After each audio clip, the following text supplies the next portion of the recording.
What's up, people? This is Nature Girl 30 here, and I have been getting a lot of comments as of late on all of my videos asking me why I don't do TNA reviews. Well, here's the answer to that. I don't do TNA reviews for the sheer fact is that I want to maintain being a wrestling fan. I love wrestling. I've loved wrestling since I was 6, all kinds of wrestling. And honestly, I don't want to be a critic over everything that I see. I like TNA. I like it as a product. I watch the shows that come on Thursday, and my first pay-per-view that I watched was Victory Road because I kind of got taken out of TNA for a while, and now I'm getting back in it, and I actually do like the product, but I don't want to taint it being a reviewer. Now, I know it sounds kind of hypocritical of me because I do WWE reviews, but WWE is something that I've grown up with since I was 6, and I'm watched it from being, you know, really up there with Hulk Hogan in the 80s era on down to the Attitude Era, one of the most fun eras I've ever remembered, and then now down to the PG era. So honestly, it's just as a fan going from the 80s on down to now. Yeah, I want to be a little bit of a critic about it, and I hope my voice is heard because the fact is it really did decline as a product. So I feel like that I have something to say, and I'm going to say it. But when it comes to something as new as TNA, now TNA is not completely new. It's been out there for a while. But I've actually been out of it because of the fact that there was a few things that got on my nerves.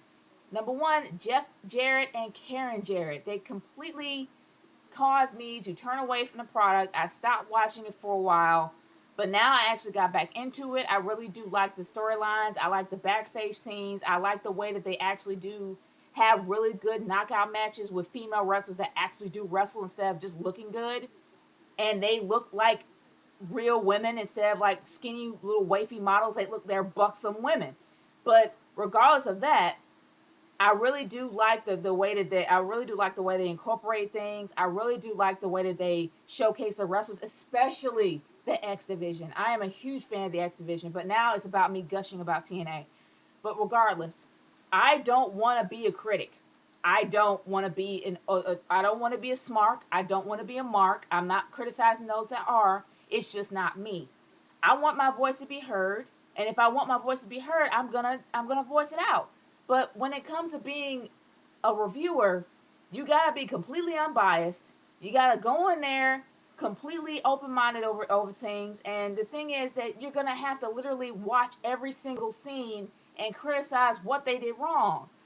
I'm selfish. I'm sorry. When it comes to watching TNA, I just want to literally shut my brain off, sit down, watch TNA, watch a couple of good matches, and just be content. That's all that I want to do. But when it comes to WWE, I am comfortable in being a reviewer because I've grown up with WWE and I've watched it for 20 something years. So, watching it that long and then seeing it and now, you have every right to be a critic. But when you really want to just enjoy something and shut your brain off, that's what I choose to do with TNA. Well, that is my answer for all those that are asking me. I don't have any issues with any questions. I thank you for asking me those questions because I know I haven't got around to answering it. But here you go. That is my answer. Peace out. Later.